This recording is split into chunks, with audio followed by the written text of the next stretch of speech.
Hello and welcome, guys. I hope you've enjoyed the summer break. F1 is back. Zandvoort, and well, we've got the man in shot. If you're watching along as well as or just listening, we've got a shot of Yuki Tsunoda. Big moves at Red Bull. Max Verstappen at his home Grand Prix signs the best parts of his career to the Red Bull team. There's an asterisk to that. The performance clause is probably still there. So we'll see how that works out for him. But I think the Red Bull team will be very happy to retain a four-time world champion. He was potentially looking elsewhere, but good news for them. And I think that might see more moves in the driver market. So watch out for that. Isaac Hadjar, his teammate, is missing this weekend with a wrist injury. And we've got Liam Lawson making his way back into the Red Bull seat for one race only as it stands. Potential that Isaac will be back for Monza. This was a precautionary stop, or is that the best way to put it? Yeah, precautions. He's missing it because of that. It's some sort of fracture potentially, but it's not as bad as some reports on social media might have you fear. So he should be back for Monza. And so this is just a switch for that. Yuki Tsunoda is back on the grid. Some of you, I know, maybe not be happy that he's not in the Red Bull team because he is a replacement driver, and you'd have thought they'd done a straight switch and get a Isaac back straight in the team with Max, but it's not. He's going in Racing Bulls. So it should be a good one. Welcome along, Pedals and Kimmy. Glad you are joining along. I think you can hear me, I hope, anyway. But yeah, I hope you've had an enjoyable summer break.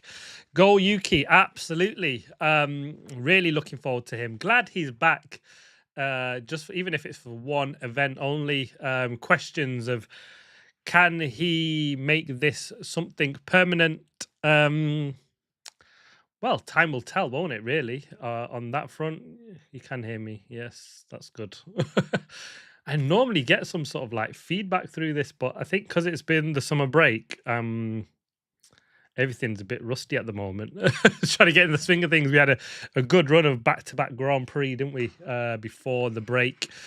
If you've watched free practice, Kimi Antonelli led the way again, but it's very, very close up at the top. So it's going to be hard to pick. Lando Norris was second, George Russell third, the top three, but I think the top five was split by about 2/10. I think that's probably one of the closest we've seen. The top five, we've seen the others sort of close up at the front between 1, 2, and 3.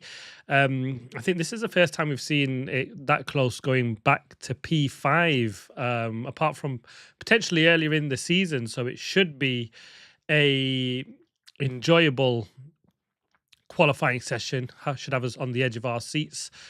I hope you had a good break. Yeah, good break. It was. Pedals did a little bit of F1 news and content when it came, mainly thanks to Red Bull, but literally the few days before the Grand Prix.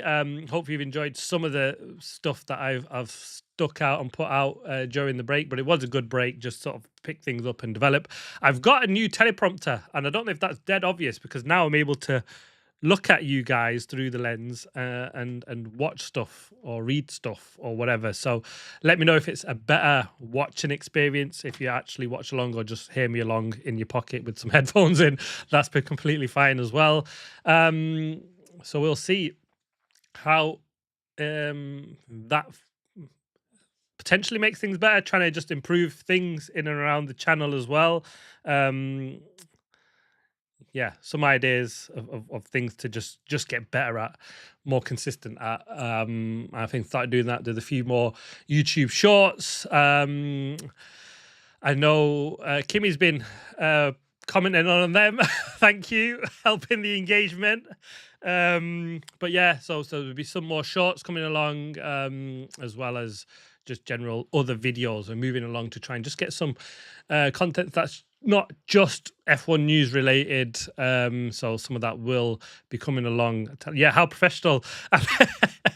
It feels professional. I'm not sure how professional it actually is, but I'm trying. Which is, I guess, that's the good thing, isn't it? But the purpose is really like we've got people that enjoy watching me do this stuff, so the better it can be. One, I enjoy it more, and second, it's a better experience for everybody. And if it isn't, please let me know, especially you guys that comment, because you like the hardcore, really. I had an old follower comment, Helen Bollinger. I don't know if she's watching, but that was really nice. Commented after absolutely ages. So yes, I do remember and do like appreciate all you guys that have been watching from like 100 subscribers or even 10 at one point, and where you had just 10 views to this, what it's slowly becoming better. But yeah, 3 of yous apparently just watching along now, but it's yeah, it's all love. It's great, and absolutely enjoy that. So we'll see how we move along. I don't know what's happened to my chat.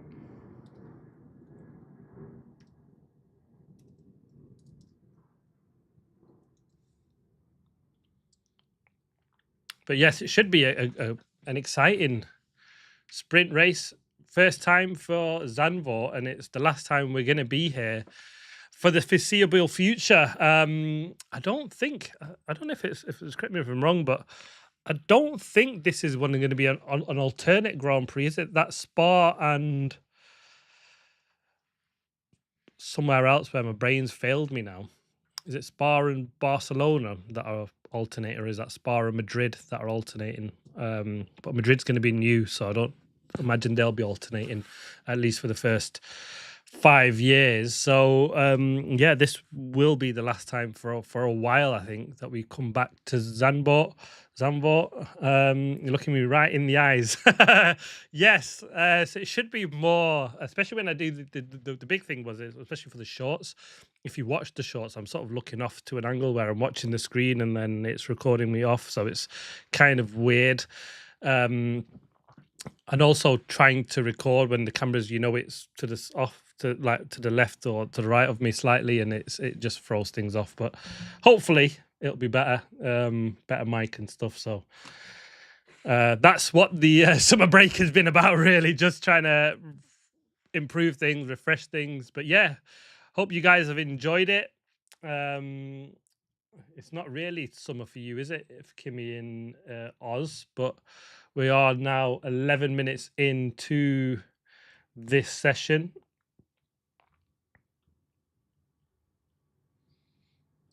Aston Martin, big weekend for them. They have got the Spec 2 Honda engine. They did run it in the test session that took place just after the last Grand Prix at Hungary. There was a test session, some teams stayed back, and Honda actually ran the Spec 2 engine there. So it's not going to be the first time it's running. They've had some mileage on it, which is, yeah, really going to be interesting to watch, see how they get on. I think now Max is sorted. The next big sort of announcement potentially is going to be Fernando Alonso. Will he stay on? Where did he go? Rumors that he could move to Alpine. I think that would be a mistake. And a little bit probably like him moving from McLaren when they had Honda. If you look back, that was a mistake. They've gone on to be a championship winning team. And going from Aston Martin to Alpine, I think Aston Martin look like they'll be ones that have a chance at winning a championship more than Alpine. But he's got links there with Flavio. I don't know if he's still his manager with Fernando, but we'll watch and find out and watch the space on that. But good news for Honda and their Spec 2 engine is The Honda mechanics engineers were very, very happy with the test run. It hit all the internal targets that they'd set themselves. And they were overall just happy with the level of upgrade that has arrived. So much so, they said it's not just a small number of parts, it's quite a decent upgrade on this engine, and therefore got the Spec 2 title. We've also had the Williams driver lineup confirmed. Alex Albon is going to be there for one more year. That's an extension on him until the end of 27. Carlos Sainz, the one that probably looked like he was more likely to move and was the one that I would have tipped to have done like a year extension rather than a multi-year contract, as they've called it. He's going to stay there, beyond next year at least. I would say up until at least 28. Is it a 21 year with an extension, and that's why they've just called it multi-year? Obviously, there was no details about that, but good for Williams. I think that's a strong driver lineup, continuity, and that should just help them progress forward. They need stability when you bring in the amount of updates and changes around the back in the manufacturing, the production team, everything else that's going on in the background at Williams. I think that's a big deal, and I think that's a good job from James to convince Carlos to stay. I think he's done a really good job there. But is that on the premise? I think Carlos probably seen that there's not much movement. There's not a top seat going to be available now, especially with Max staying with Red Bull. I don't think we're going to have a huge amount of movement. George Russell could also, have a sigh of relief because his seat was potentially under threat with Max taking that one as well. But he's comfortable. He's got a contract. He's pretty solid in for next year anyway. So let's see how we get on. The other interesting news and something to watch out for going into the second half of the season is Mercedes have confirmed that both drivers will need to take an engine penalty. And when they do that will be crucial. They were actually, Toto even thrown it out there, and I think this would be really silly if they do it, but potentially a engine penalty for Kimi Antonelli in Monza at his home Grand Prix. They've picked that out because of the next few. It's the one where, big slide from Kimi. Jeez, thank God, just talking about him. And Mercedes, that was a hell of a save. Jeez, that could have been out in SQ1. Thank God he's managed to hold on to that one. George Russell takes top spot as we just go through 7 minutes in and 12 if you're trying to sync up or not bothered with that. But wow, that was got away with that one, Kimi Antonelli. Jeez, that was a wake-up call. If you've not woken up yet for Friday qualifying session, that one gave you a hell of a shake. But yeah, one of the two will take a penalty. Kimi's, they're actually looking at that happening at his home Grand Prix in Monza, and I think that'll be an absolutely disaster if they do that. But they've said it's apparently to take the pressure off, but I think that's a massive chance for him to win his home Grand Prix, and I'm not sure you want to take that opportunity away from him. That may not happen next year. There's no guarantees in F1. Look at McLaren. They were fighting for a championship last season. This season, they're kind of out of it, aren't they? There's some chance, but a slim chance for them to win any championship. There's going to be a huge swing in the next 11 races if something mad like that was to happen. Not saying it can't, but it's the chances look slim, don't they? So they should let him just win that race if that's a chance. And we'll see how he gets on. Russell's looks quick pedals. Yeah, he wasn't bad in free practice. He was third. The two Ferraris looked quick, to be fair, but then they sort of dropped back at the end of FP1 session, and they do start quick, don't they? That's one of the good things about Ferrari. They seem to have a very stable platform on that car, and they're able to just come and just start well. So these sprint sort of weekends, I think, we tend to see the best of the Ferrari, especially early doors, and then they improve after. But we've just literally seen. I can't see is that exactly the same time. No, it's point zero eight faster Lando Norris. From where I can see, it looked like it was exactly the same time as Hamilton, but he went ahead. But it's not. But Norris takes the top, and then we've got the two Ferraris and George Russell. Yuki Tsunoda, P7. I think this is going to be really interesting to see how he gets on. This is, and I am a little bit surprised he's not in the Red Bull team. I know, Kimmy, you weren't too happy about that, where you have seen your comment of him not getting the main Red Bull seat, unless I've just read that completely wrong. But I can understand why they might not have given him that car, because he's not driven the 2026 versions of this car on a track anywhere, and so there's a lot to learn on these cars, and probably that's why they've not give him that seat, because it's just going to be a one race hit, and they've given the best chance to Liam Lawson. Also, I think from a PR point, and just throwing an arm around Liam Lawson, he's been in for a lot of stick. A lot of talk about Nicholas Solov taking his seat at the Racing Bulls. And is this just one of them where it says, let's shush them rumours up? Liam Lawson staying, we trust in him, believe in him, and he's had a brilliant first half to this of the season, as Liam Lawson. So I just watched that Kimi Antonelli slide again, lost the rear very weirdly.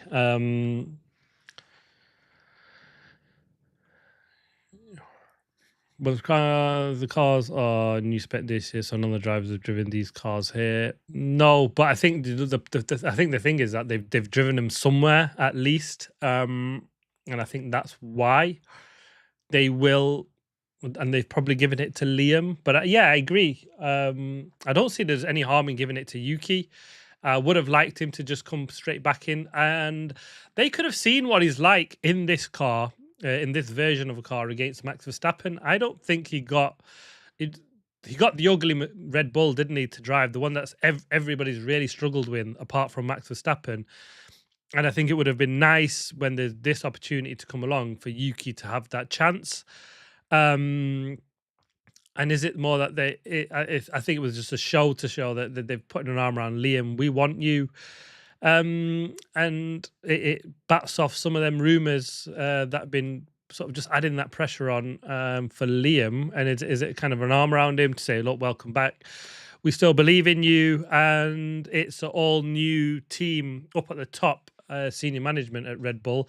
And they're sort of saying we do things differently. He's the first guy to go back into a top team once they've been demoted, and they've had some serious drivers be demoted there and not been given a second chance. So yeah, interesting to see what happens with that. Red Bull suck.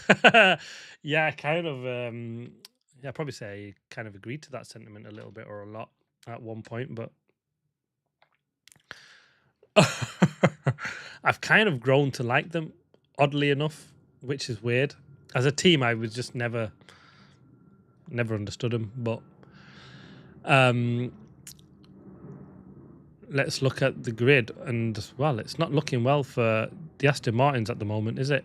Fernando Alonso is last, and he's not having a clean run. He's got 1 minute 20 to go, and he's a bit of pressure on him. And this is meant to be the big slide. Fernando Alonso he's got some traffic as he comes around the final banking to get himself through in this much improved, much hyped, and better Aston Martin, and he's 8 tenths down on Carlos Sainz, who's 16th. That is not going to... Alonso Stroll's 18th. Big change also at Cadillac. They've lost their team principal, Graham Lowden. Strange comments on him, actually, because they were saying that that's a choice that was coming, and it's been coming for a few months, or not a rash decision, but they sacked him. And it was a complete surprise to Graham when he got the news. But they've been looking in the background for someone new, and they've got Marcin Badowski.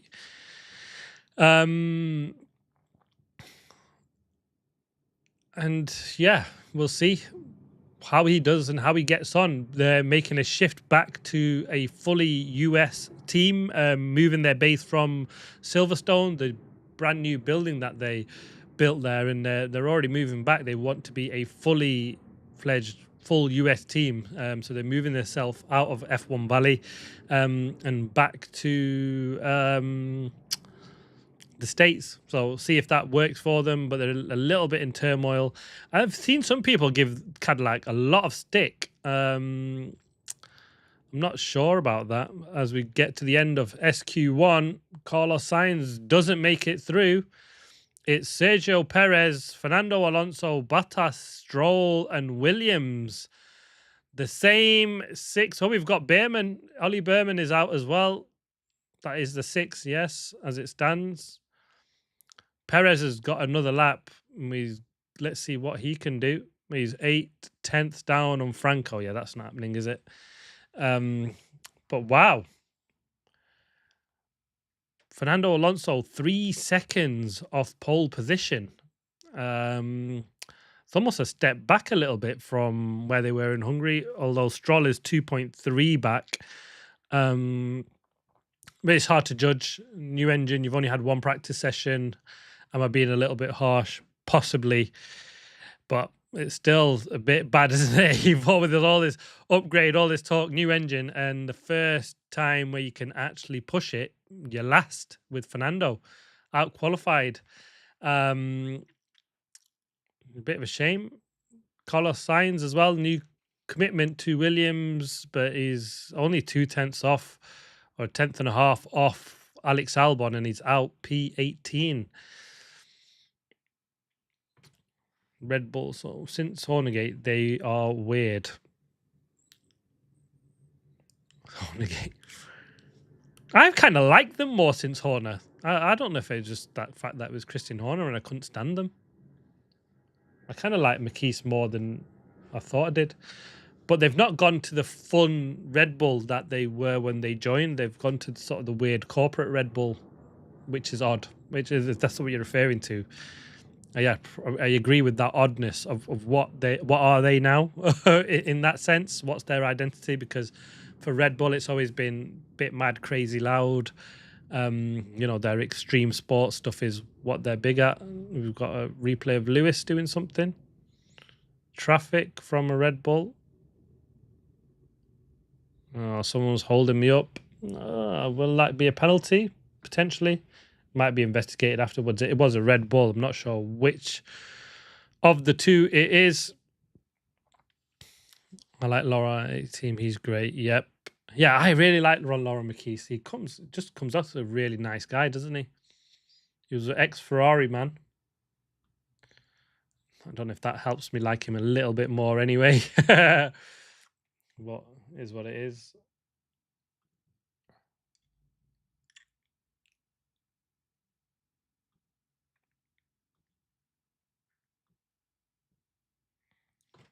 Let's get myself some. But Ferrari led the session. It's close up at the top, though. 0.5 between them. Max and Lewis are being investigated.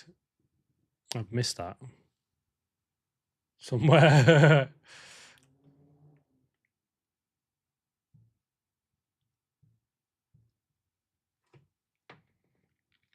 Find out why. What's going on? FIA.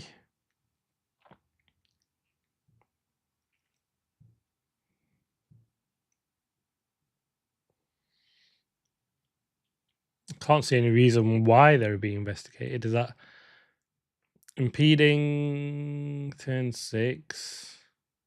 Is that between the two of them? Got in each other's way? Oh, is that who was not as a Max done what Max does?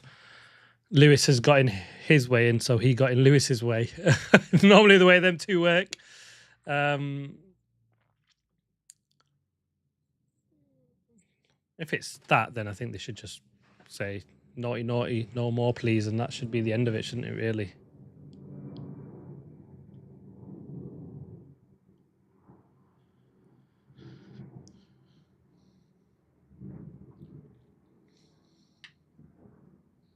Who have you got for pole position, guys? And the should we do a poll? I've just seen that. Let's get.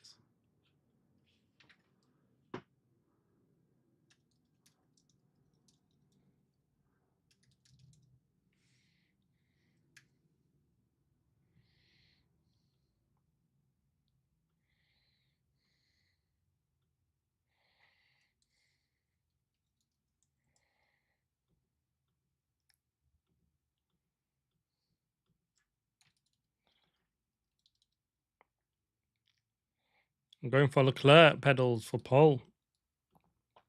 Wouldn't bet against it.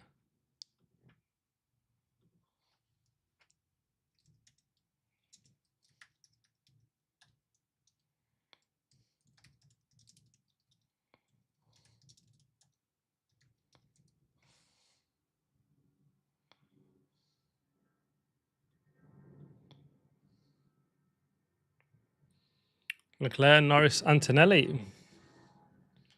Interesting. I've got Antonelli, Norris, and Hamilton. So we've both gone for Charles Leclerc. The Ferraris look quick though, don't they? Wouldn't put it past them.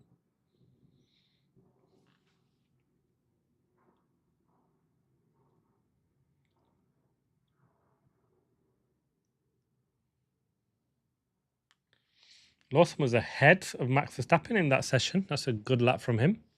He'd be very happy with that, doesn't he? The 0.2 the difference.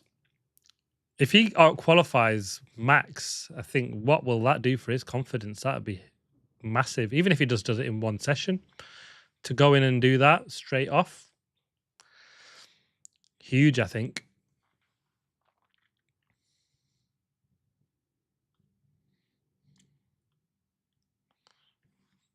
Leclerc, Hamilton, Antonelli.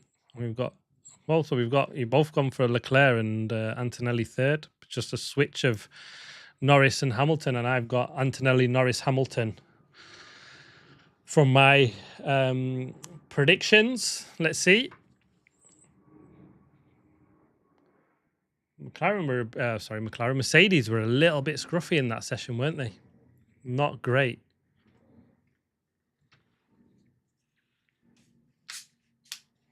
All of us think Leclerc. No, I've got Antonelli for pole.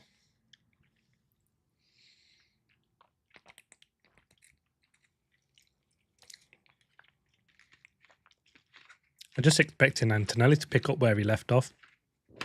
I think Mercedes will still have the best car.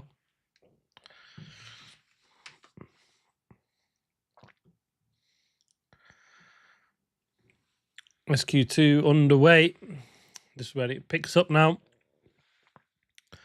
Well, what should be an exciting Q3. I do like the sprint qualifying weekend, or it's not sprint qualifying, sprint weekends, just because on Friday you're actually watching just action which kind of means something, rather than just 3 practice sessions, or 2 practice sessions, which I still kind of enjoy. Just an easy watch, but it's something of just a little bit more exciting, isn't it? Watching qualifying. I'd be happy for Kimi to get pole. Kimi, yeah, I think it'd be a nice result if even Charles Leclerc gets pole position. The inner Ferrari fan of me will be happy with that. Although I'd prefer it to be Lewis over Charles, but let's see. It's almost like a strange feel after coming back after this summer break. I don't know if you guys have got it, but I do have this feel of like it's like a full season restart, and it kind of is, but in terms of how this championship's going to run for the next 11 races, I think it's going to be completely different to what we've seen in the first half. And I think, could we have a championship where Mercedes would be really disappointed that the 2 Grand Prix in Saudi and was it Bahrain got cancelled? I know we're getting the Malaysian Grand Prix for the Bahrain, so that's still going to go ahead. So one of them races are back, but it's later in the season. But had they happened, a Mercedes was going to win either of them 2 Grand Prix. That's 50 points. And could that cost them a championship in the end? I don't think it will, but I think they'll still would have wished them 2 Grand Prix to happen because they were dominant at very early doors, and they were 2 Grand Prix, race 4 or 5 or something like that, or 3 and 4, which went missing. And Saudi is an engine track, and they would have been brilliant around there. And Bahrain's got 2 big straights as well, so I think they would have gone well around there as well. And Malaysia, yes, it's happening, but I think I'm not really sure who that'll favour by the time we get there, because it's, well, quite towards the end of the season, and engine upgrades will have come, and they'll be coming from everybody. So we'll see how that pans out. But it does feel like a new season. Yeah, it's like a new season thing starting. Yeah, I kind of really have that feeling. It's the first time I've had it properly, I've got to say, after a summer break. So we'll see. Should be really, really interesting. I'm really looking forward to these next 11 Grand Prix. I genuinely think it's going to be a new season. And it might be one of them where we look back and think, only if the season started at Zandvoort. I mean, or even only if the season started, 3 or 4 Grand Prix ago before this break. Before that, we've had sort of really different races. Looking back, we've had Norris won in Hungary, Antonelli in Belgium, Leclerc in Silverstone, Russell in Austria, and Lewis Hamilton in Barcelona. The last 5 Grand Prix, 5 different race winners. It's just from round 2 to 6 where it's just been Kimi Antonelli went on a mad charge, didn't he? And that 5 race run could be what clinches him a title if he can keep going. The interesting point for me was also the fact that I forgot what I was going to say, but I was just reading your message and it popped up, pedals. Why are they leaving Zandvoort? I think they just couldn't get a deal done, or it's the cost of it to Zandvoort, and they don't want to pay it potentially. But it's full. It's one of the few Grand Prix that actually, when you look at it, you think, why are they leaving Zandvoort? And it was a bit like when they left Germany as well, and we've never gone back there because we had German world champions in Michael Schumacher, and then we had Sebastian Vettel as well, but then left Germany, where at that time I don't think the stadiums were as full. But Zandvoort, you come and it just is a sea of orange all the time. Even today, it's a Friday, probably working day, and it looked pretty full to me for this session as a weekend. And it's always generally everybody that's gone has said they've had a great time and a really good party atmosphere, and it's accessible. It's a huge following with the Dutch fan. You've got a Dutch driver who's winning championships, and even if he's not winning championships, they all turn up for him. Very popular race, you're right, Kimi. I don't understand why this one isn't remaining, but it was the fact that they just couldn't get a deal with the FIA. And you're right, it's probably the greed. Is it FIA or F1? I think it's an F1 deal, isn't it, rather than the FIA? But I think they're all throw their hat in the mix and want a piece of the pie. But yeah, I think it's just got too costly. And I think the issue is F1 now is in a strange position, or not a strange position, a bit unique. Something I've not seen for a while is that every country wants them there. So much so, and I've never heard of this, but we've got a Bahrain Grand Prix in Malaysia just so that they can get their name on the calendar. Bahrain, they're paying 50 million to run that race in Malaysia, 50 million to Malaysia and the circuit organizers to run that race and have their name on it, which is just insane. I've never seen anything as daft as that, and it just shows where F1 is at the moment. And don't get me wrong, absolutely buzzing that we're going back to Malaysia. That is one circuit that was gutted that went off the calendar. A bit like Turkey, Istanbul, another good Grand Prix, good circuit. That's back next year. Portugal, Portimao, I thought that was a fun circuit as well, but we went there just through COVID, wasn't it? It's just a cover circuit. I don't know if there's standard issues with Portimao and that's why they've not got back there, but yeah, too many fans, max fans for FIA to cope. Yeah, it's a strange one. I generally don't understand this Grand Prix not being here next season. And Max is there, signed till 2030 as well. He's staying, so even more reason to have this Grand Prix. Did Yuki get out in Q2? We've got a minute 30, and I've just been waffling. I've not been watching. Yuki is currently 15th. They've not set a time yet. He's not out yet. Please don't say he's out yet. I don't know if my timing's not. Mine's showing I've got 1 minute 30 left on the clock for the session, and they've got no time. But there's 4 drivers with no time. He's got to have get a lap in. I'd be gutted if he does no lap. But he'll get a lap in. But it's a slow lap for Yuki, 13th. Why have they done that? Had he messed his lap up? I've just missed that. Maybe I just need to focus on SQ2 and what's the rest of the world of F1.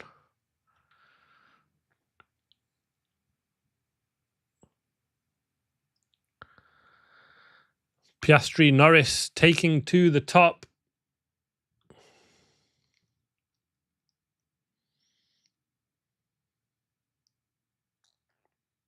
Liam Lawson, 9th.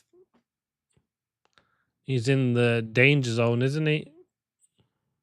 Gasly's through. Oh, it's going to be close. Could we see the 2 racing bulls? They're miles away. Yuki and Lindblad. They've done two laps. I was going to say, this is all on for Lindblad. This is Yuki's going to go over the line now. Will he make it through? Let's hope so. Oh, no. Is he? No, he's not. He misses out. 11th, 9 thousandths of a second. Yuki Tsunoda is out. Lindblad is through. He's kicked Liam Lawson out. Wow. Liam Lawson, is he on a lap? I can't see he's on a lap.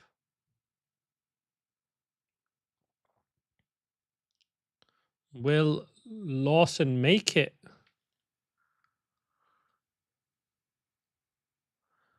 Oh, he's out.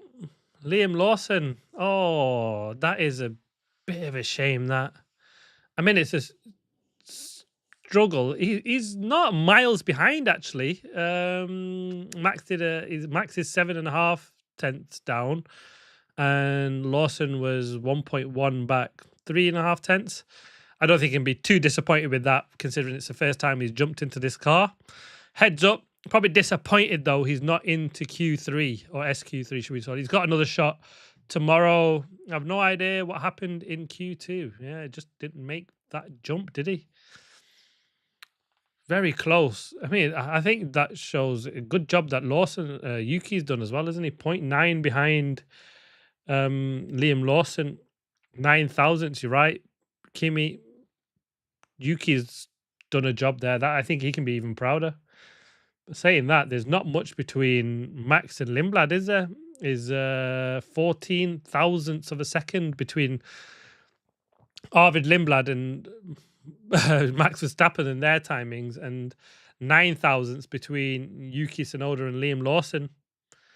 Interesting that the 2 racing bulls are the 2 guys that have changed seats are right behind each other, and the 2 guys that have kept their seats for this weekend in both racing bulls are so close to each other. I think that shows that they've probably both, all 4 of them, done a pretty solid job in that Q2 session when they're that close. But a good job, really good job from Yuki. Let's see. That'll be them 2 lining up alongside each other, Yuki and Liam. That'd be a nice battle to watch down into turn one and throughout the sprint race tomorrow. We know that car's racy. Makes you wonder how he would have gone in the number one RB team. Yes. I mean, it just shows he's come straight in on the pace. I think that's when you think about that, actually, the fact that Yuki Tsunoda hasn't driven one of these cars this season and Liam has. He understands how the whole battery and all that, understanding that everybody was saying that these are really complex cars. He's jumped in it and he's only 9 thousandths behind him. Lawson, who's in the faster Red Bull team. And there wasn't much to pick between them. But up at the top, it's Oscar Piastri that led the way there.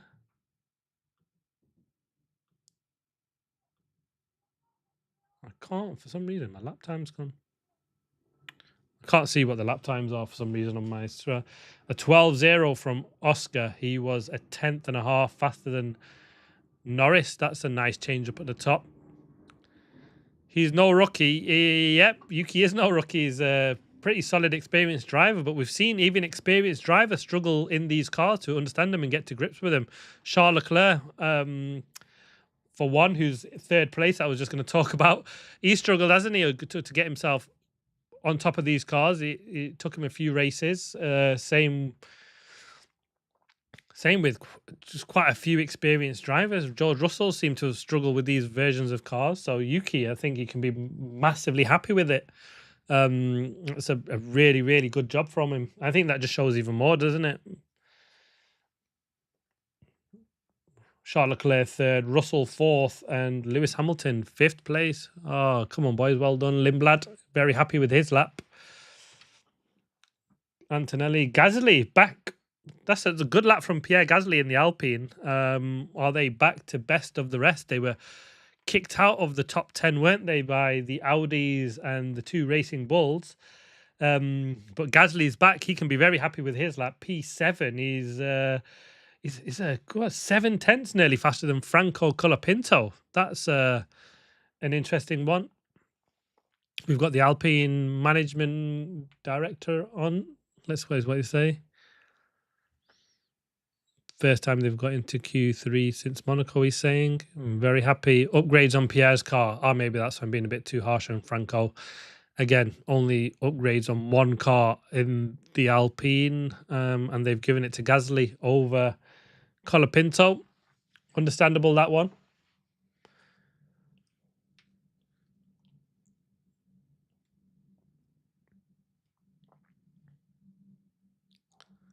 It's a chunky upgrade, they're saying. So that the 7 tenths from Gasly to Colo might...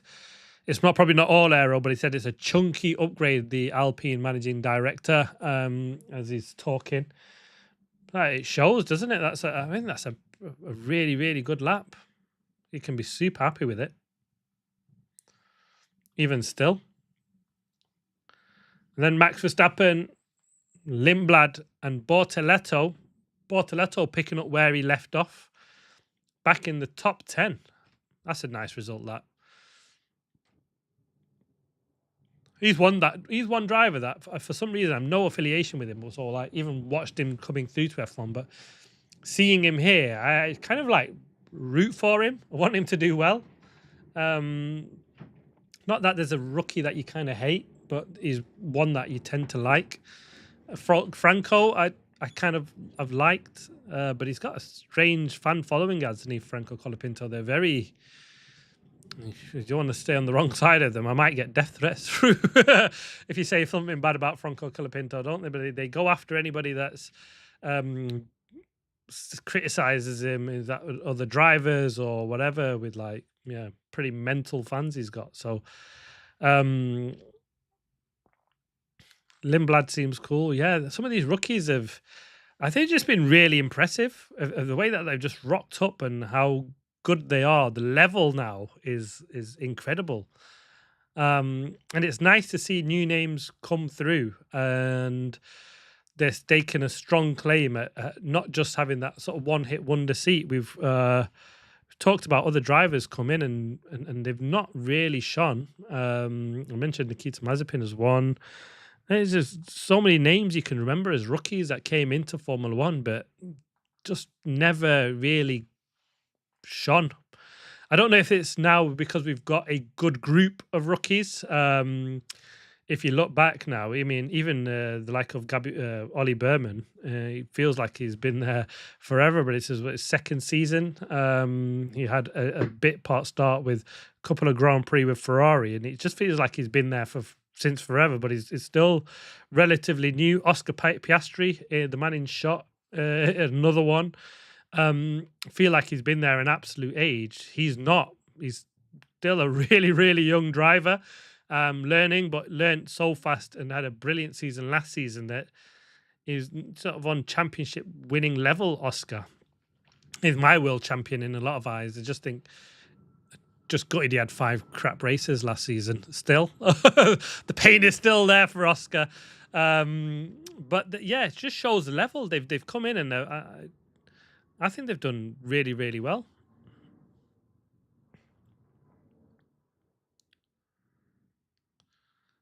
I disagree. There's too many driver changes, and rookies will take over soon. But who would you like to see, Kimmy, that's not here now, apart from potentially Yuki Tsunoda? Welcome, Shatan. 1, 2, 3, 4. Aston Martin confirms that the straight mode was not working on the rear wing of Fernando Alonso's car. It's been said that the rear wing on his car didn't even open the whole lap. Thanks for getting in the comments, Shatan. Please correct me if I'm not saying that wrong. Shatan 1, 2, 3, 4. Yuki Tsunoda looking pretty decent on his first weekend back. Only missed out. Yeah, agree. Well, thanks for the update on that one for the Aston Martin one. It explains why he was so far back, wasn't he? He was 7/10 slower than his teammate, and that's the big surprise because he's never slower than Lance Stroll. But still, if you look at Stroll with that upgrade, they would finish well in the race in Hungary. We'll see what they say. Danny Rick, Nick De Vries. Yeah, Danny Rick is one I'd like to see. Nick De Vries, I never really took to him as a driver, to be fair. I'm not really sure what it was, but he came in and went quickly, didn't he? He's still a rookie at that time. But he's done well for himself. He's going to Formula E. He does WEC stuff as well. I think, did he win Le Mans? Nick De Vries. I'm pretty sure I've seen him in WEC recently. I don't know if it was Le Mans. My mind's playing trick on me. We've got 4 minutes to go. Is this the shorter Q3 session? We've only got 4 minutes left of the session. I guess it's only ever one run, isn't it? This is when they get the softs on. But also Alonso went off the garage, so might have also cooked his tyres. Not the most cleanest session for Aston Martin at all, I will say. No, it's not been a good session for Aston Martin. You're right with that one, but this is a big one. 3 minutes 50. We'll have... Oh, sorry, I just keep whacking this. No, that's not a good idea, is it?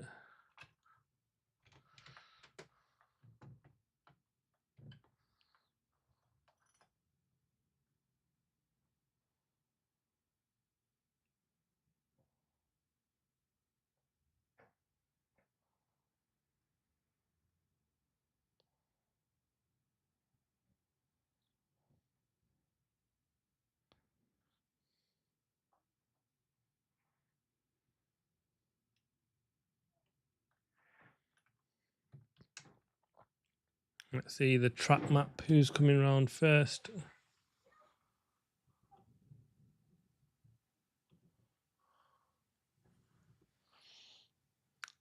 So Norris, turn 1. They're going for early to get a clean run.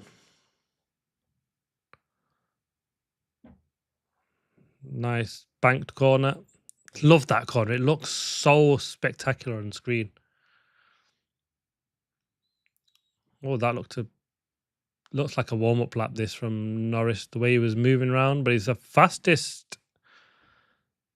Sector 1. My timings have just gone off the screen. I don't know what's going on here. Oh no, we go. He's moving around like he's still warming his tyres up, Norris, but I'm not sure you're going to get the fastest middle sector, Norris.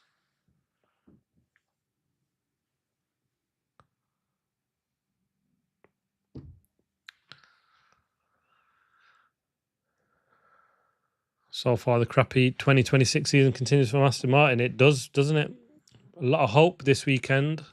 We'll see after sprint, I think. This is potentially their sort of free practice 2, and they'll have free practice 3 in the sprint tomorrow, and then just sort of go for a qualifying. If I was Aston Martin, I probably would do that the way that they've sacrificed this season.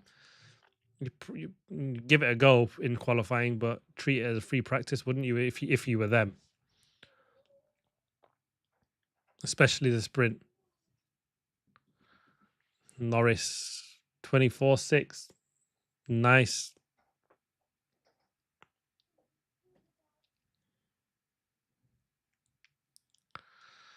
Lando Norris is Kimi Antonelli's gone faster. 2/10 up is Kimi Antonelli on Lando Norris, so watch out for what he can do. 49.6 for Norris in the middle. Russell is a 10th down on Kimi Antonelli further back. Could we see Norris get one more run in? Potentially. Watch out for that if he doesn't fully lift, just because of the way the recharges is. 11.6. Kimi Antonelli was not brilliant. Oh, that was a bit scruffy on the final sector. Kimi Antonelli to the line. It's a long way down. Second. 10th down. Lando Norris currently holds P1. George Russell, pole. Wow. Welcome back, George. He's out-qualified. Kimi Antonelli. Here comes Charles Leclerc. Let's see what he's got. Oh, half a 10th. Absolutely nothing to pick between them. Oscar, 4th. We've got Lewis coming round now. He's got Max's 2/10 down on George Russell. I don't think he's going to be the one to take pole. I've not seen what Lewis has been able to do over the line. 6th place. Disappointing. He's 3 places down. He's half a second off Charles Leclerc. It's Lewis Hamilton. Max Verstappen is not going to be pole, but where can he... P6 replaces Lewis Hamilton. That's pretty solid from him. Wow. George Russell is back at the top. Not the man we expected or thought would be there. And, well, Lando Norris, as my little boy decided to join the chat. Lando Norris, pole position. Go on, lad. What a lap. He was been slow, but he's come out of nowhere. Lando Norris, 2nd place. He'll be very, very happy with that. Charles Leclerc, you guys, the man you pipped for the top. It's Charles Leclerc, P3. I think he'd be fairly happy with that for sprint race weekend. But Kimi Antonelli, 5th. Oscar Piastri, 4th. I mean, there's only 2/10 between Russell and Kimi, and he's got 3 cars between them, and it's showing that it's going to be close up at the top. Drop. There's about a 3/10 drop then, isn't it? Kimi Antonelli to Max Verstappen, a 12.0, and Lewis Hamilton, a 12.1. Pierre Gasly, P8. He'll be happy with that.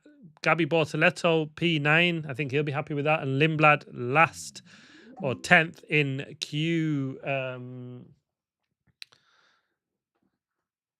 Q3. Unbelievable. That was a change in performance if I ever saw one. Just give me 1 second. I don't you'll just hear other stuff as my boy turns on the telly. This activity cost me £34. Yeah, come out in a little bit. Yeah. Here. All right, go on then. You go inside and then I'm coming in a minute, okay? Yeah, come on to change that. Quickly.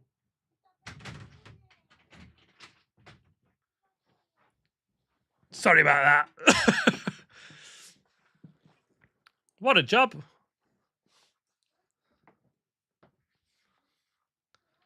Poor kid. Yeah, he's got me to deal with. Well, very, very close, that top 6. Or top 5 at least. Absolutely brilliant.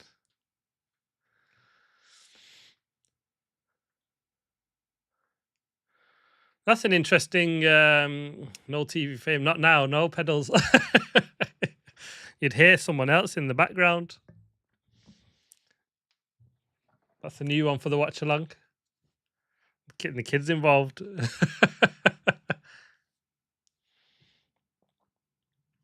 George Russell picking off his...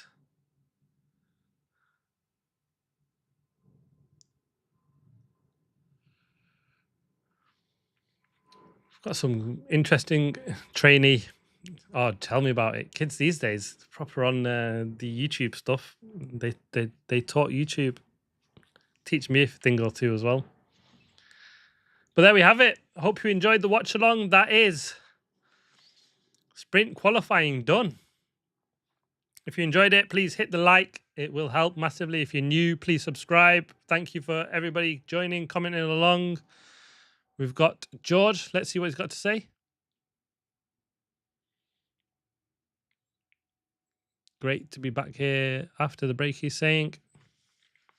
A lot of commitment and tough.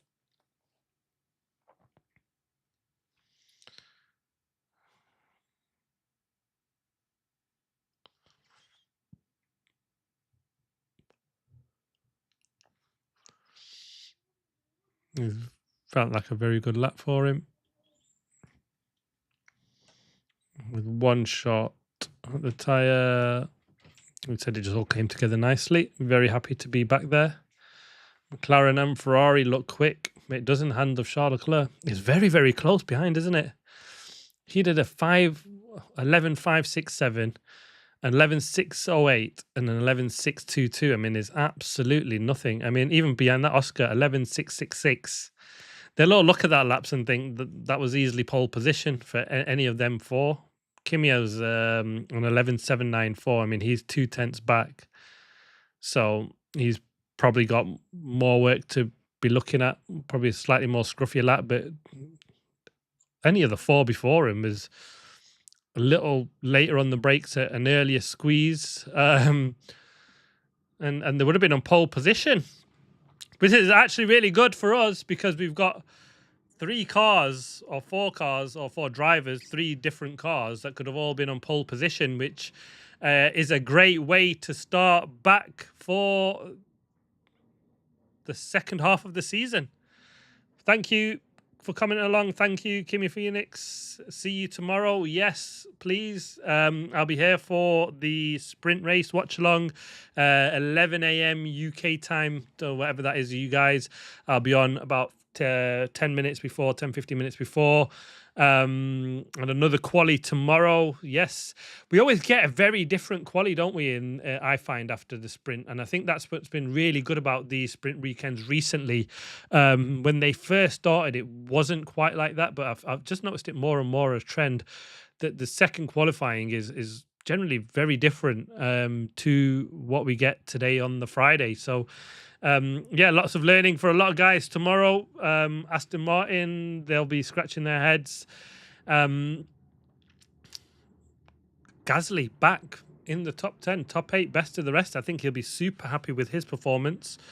But yeah, hope you've enjoyed it. It was a really, really good way to be back. Very, very close at the top. Good to see Yuki do well. Good to see Lawson do well. And just really close to the top 4. I mean, that just bodes well for the rest of the second half of the season. I think it'd be completely different to what we've seen before. And we'll see how we get on with the first ever sprint race at the Zandvoort track. That'll be live tomorrow. Join me for the watch along. Hope you've enjoyed it. Please like, subscribe if you haven't already, and I'll see you on the next one. Thanks for watching along, guys. See you soon. Take care.